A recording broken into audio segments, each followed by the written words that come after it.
to the corner, and there goes Colette crashing to the canvas. Bonne année à tous. D'abord, c'est toujours avec grand plaisir, bonheur, prospérité, progrès, sagesse, santé. C'est la chose la plus importante. Je voudrais bien commencer cette année dans la positivité, mais malheureusement, on vit dans un monde pas toujours positif. Alors je pense qu'il est quand même essentiel de rester autour des bases qui sont très essentielles. Que cette année soit une année nouvelle pour vous, pas seulement nouvelle au niveau de chiffres, mais aussi une année nouvelle dans tout ce que vous faites. On y reviendra. En attendant, il y a des choses qui se passent dans le monde aujourd'hui. Je pense qu'il est essentiel qu'on en parle, qu'on développe sur ce sujet très important, qui nous concerne tous d'ailleurs. Je pense que c'est très important. D'abord, je voudrais vous dire, on a deux chaînes. Okay, il y a celle-ci, Zach Mwekassa, où on parle généralement des géopolitiques, de l'affaire mondiale, géostratégie, tout ce qui se passe autour du monde, pour tous ceux qui veulent de conversation cérébrale, comment est-ce que la vie avance, parce que si vous ne vous occupez pas de la politique, elle va vous forcer les choses, elle s'occupera de vous. Il ne s'agit pas seulement de politique, il s'agit aussi des choses qui se passent vraiment dans le monde. Par exemple ça, quelles sont les lois, qu'est-ce qu'on décide, qu'est-ce qui va se passer dans le futur, qui décide quoi, qui dirige le monde pour le vrai. C'est vrai, on s'en prend à nos leaders, très souvent on dit les leaders sont corrompus, les leaders sont méchants, mais bon, qui contrôle les leaders? Parce qu'évidemment, il y a des gens qui contrôlent chaque personne. Ce n'est pas un mythe. Ici, on parle de ce genre d'histoire, essentiel à votre progrès, à votre avenir. Vous ne pouvez pas vous en évader. C'est très important d'être impliqué. Sinon, vous serez victime de votre propre existence. L'autre côté, dans notre chaîne qui s'appelle Votre Frère, là-bas, on parle de développement personnel, on parle de rapport humain à humain, on parle de Red Pill, on parle d'entrepreneuriat des temps aux autres, on parle d'affaires, on parle de correspondance, on parle de tout ce qu'il y a de vie courante, qui est très essentiel à beaucoup de personnes ici, la jeunesse, la vieillesse aussi d'ailleurs, parce qu'il y a beaucoup de gens qui ont évidemment besoin de ces choses. Personne n'est parfait, on a tous besoin de se reconstruire, de comprendre. Je pense qu'il est essentiel de comprendre la différence. Ici, Zach Mwekassa, on parle de géopolitique, géostratégie, tout ce qui se passe dans le monde, tout ce qui est essentiel à votre existence. Votre Frère, on parle de tout ce qu'il y a de humain à humain, relations humaines, relations amoureuses, entrepreneuriat, comment on se développe en tant qu'homme. Évidemment, on a besoin de repères et de références. Je pense que c'est très important d'avoir des gens qui ont vécu certaines histoires qui peuvent vous parler de certains sujets. C'est très important. Ici, on a une situation très intéressante, pour ceux qui savent.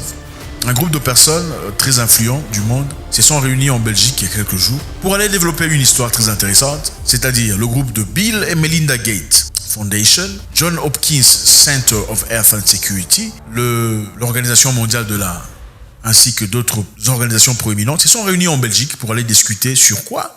Sur le prochain, c'est-à-dire la prochaine pandémie. Je répète, Bill and Melinda Gates Foundation, John Hopkins Center of Health and Security, World Health, c'est-à-dire l'Organisation mondiale de l'art, se sont réunis en Belgique dans une réunion très, très fermée pour discuter sur la prochaine pandémie. Comment ça va s'exécuter? Ils ont même donné une date. On a donné une date sur la prochaine pandémie. Ce n'est pas de la blague. Il faut prendre ça très au sérieux. Vous êtes très concernés. Comment est-ce que des personnes peuvent venir, des gens très riches, se mettre ensemble dans une salle, discuter d'éventualités, pas d'éventualité, d'une possibilité presque certaine de la prochaine pandémie qui vous affectera directement. Alors pourquoi il faut s'inquiéter? Premièrement, il faut s'inquiéter parce que, vous savez, n'importe qui peut dire n'importe quoi, n'est-ce pas? Mais il faut s'inquiéter dans ce cas. Pourquoi? Il faut s'inquiéter parce que ces personnes, ce n'est pas la première fois. Avant l'arrivée ils ont fait une histoire comme ça. Ça s'appelait Event 201. Je ne dirai pas ça en anglais, sinon ce sera Event 201. Vous pouvez aller faire vos propres recherches. Il ne faut pas écouter ça comme ça. Il faut aller faire vos propres recherches. C'est très important. Ici, on essaye d'aider ceux qui ont envie, mais ne savent pas où regarder. Event 201. Quelques temps avant l'arrivée on a fait un événement exactement comme celui-ci. C'est-à-dire, on a fait une simulation pour voir qu'est-ce qui se passerait si un virus venant de chauve-souris entrait dans tout ça à travers les humains et puis voilà. Et puis déclencher un truc exactement. L'essentiel de cette simulation a commencé où? En Chine. Évidemment. Bizarrement. Ça a commencé en Chine. Cette histoire a commencé où? Exactement où? À Wuhan. Même histoire. On appelait ça événement 021.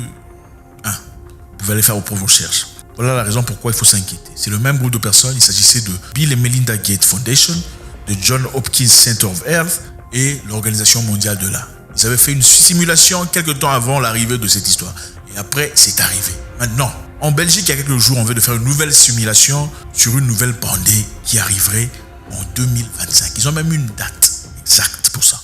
Et on a donné avec précision combien les gens vont tomber. Et ça ne rigole pas.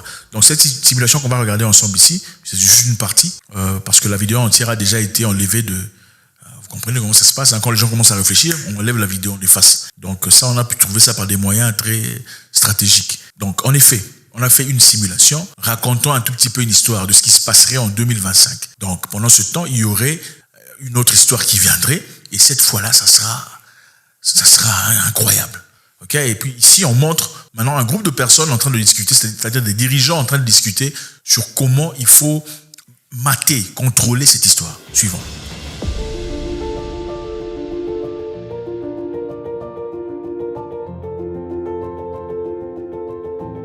Ils ont appelé ça catastrophic contagion, donc contagion catastrophique.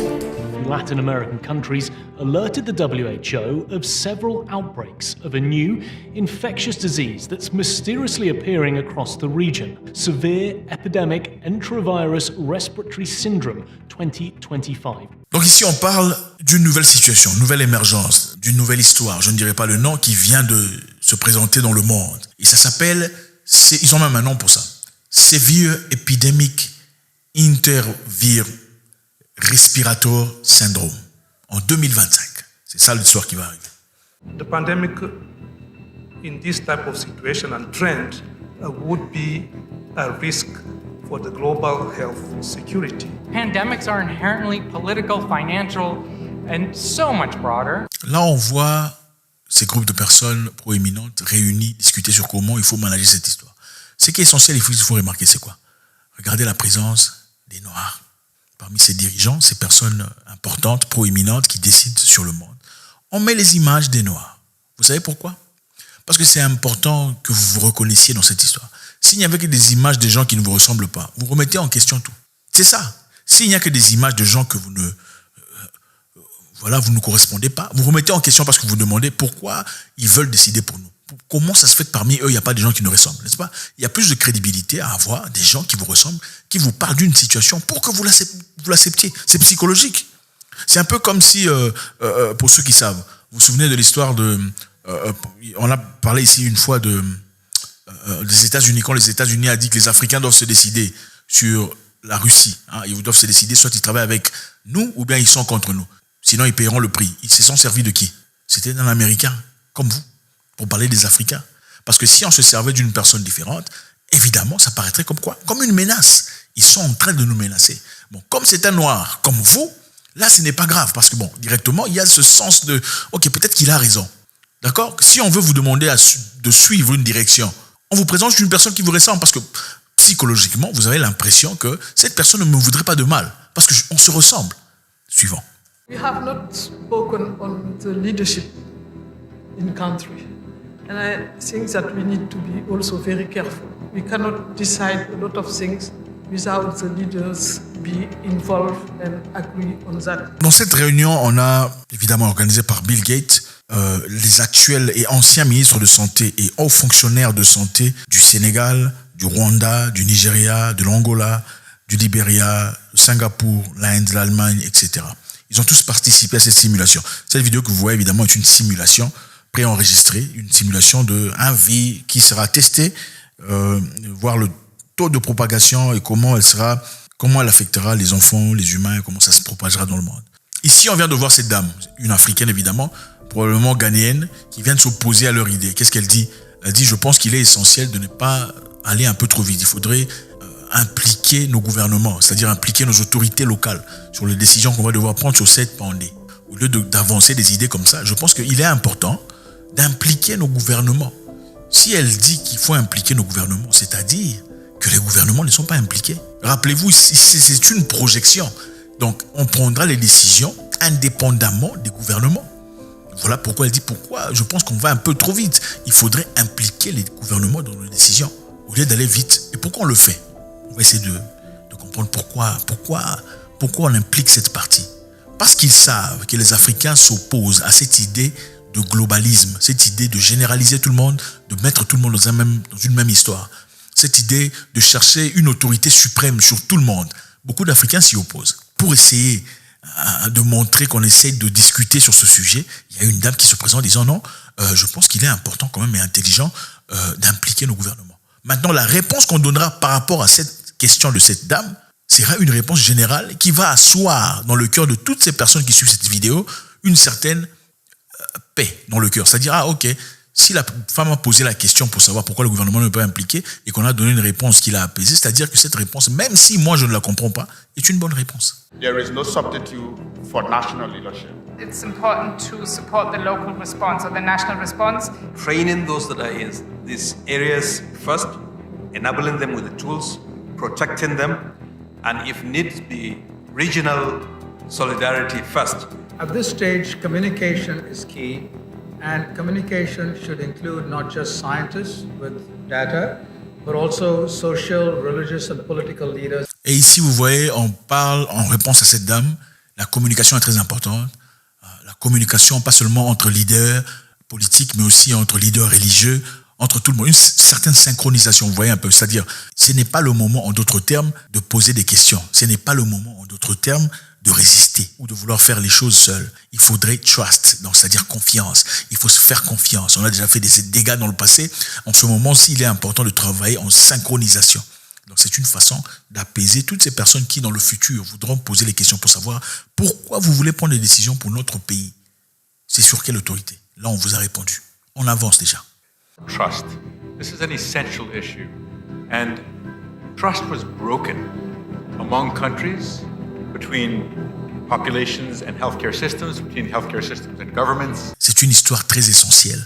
C'est vrai que la confiance a été brisée, mais maintenant, là, on n'a plus le temps. In 2025, we need to strengthen the health system. WHO needs to be a voice for the voiceless. No one is safe until all of us are safe. En d'autres termes, ils veulent dire personne ne sera protégé s'il y a une personne parmi nous qui est infectée. Donc, ils veulent dire ici, on va trouver d'une certaine façon une certaine façon de coopérer, de collaborer, de se faire confiance. Donc, ce n'est plus une question de gouvernement, parce que généralement, les gouvernements sont ceux qui décident, parce que chaque pays a une constitution. Ayant une constitution, alors chaque pays vit selon sa constitution. Aucune loi n'est au-dessus de la constitution d'un pays. Donc là, on essaie de créer un environnement où, pour le bien de tout le monde, on va essayer de trouver un système, évidemment, qui protège tout le monde, qui est au-dessus de la constitution. C'est-à-dire qu'il faut donner le pouvoir à l'Organisation mondiale de l'art au-dessus de vos constitutions pour qu'on essaie de gérer cette histoire en synchronisation, pour pas que ce soit pays par pays, mais que ce soit une affaire globale et trouver une solution globale. Les amis, je pense qu'il est très important d'ouvrir les yeux. Okay, les gens sont trop occupés à s'insulter sur Internet. Oh, tu n'aimes pas mon leader politique. Oh, mon leader moral. Je ne sais pas, toutes ces bêtises-là que vous racontez. Il y a des choses beaucoup plus importantes qu'il faudrait maintenant là commencer à comprendre. Et c'est cette jeunesse. Pourquoi cette jeunesse? Parce que la jeunesse est fraîche. La jeunesse comprend, la jeunesse a la capacité. Regardez le grand Africain. Toutes ces personnes qui ont fait des choses incroyables en Afrique étaient des gens jeunes. Parce qu'ils n'ont pas été corrompus par cette nouvelle mentalité qu'on a aujourd'hui. Donc, en d'autres termes, nous sommes ici dans une histoire où Bill Gates Foundation et Melinda Gates, avec John Hopkins Institute of Health et l'Organisation mondiale de l'art, se mettent ensemble, vont en Belgique, invitent des gens, tout ça, pour simuler une probable pandémie qui arriverait en 2025. Ils ont déjà une date. Et d'après eux, cette pandémie fera tomber beaucoup de personnes. Et pour ça, on a fait une réunion, on a fait une simulation, pour faire venir aussi des Africains, sachant que les Africains se sont opposés. Même récemment, il y a eu une réunion où certains leaders africains en Union africaine se sont opposés à l'idée de libérer, de léguer leur autorité sur cette autorité, c'est-à-dire l'Organisation mondiale de l'art au-dessus de la Constitution.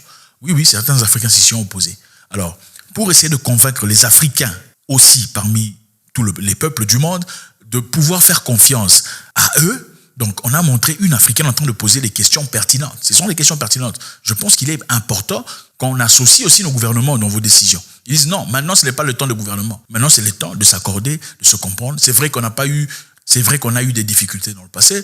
C'est vrai qu'on a brisé la confiance dans le passé. Donc, c'est-à-dire dans le passé, ils parlent de ça, cet événement qui vient de passer. Là, on parle de 2025, n'est-ce pas? Donc, c'est vrai qu'on a eu brisé la confiance dans le passé, mais cette fois-ci, c'est une histoire très sérieuse. Il faudrait un niveau de confiance, il faudrait synchroniser les gens sur le plan religieux, sur le plan militaire, sur le plan régional. C'est important pour la survie de tout le monde. On ne peut pas dire qu'il y a survie quelque part s'il y a des gens qui sont en train de tomber ailleurs.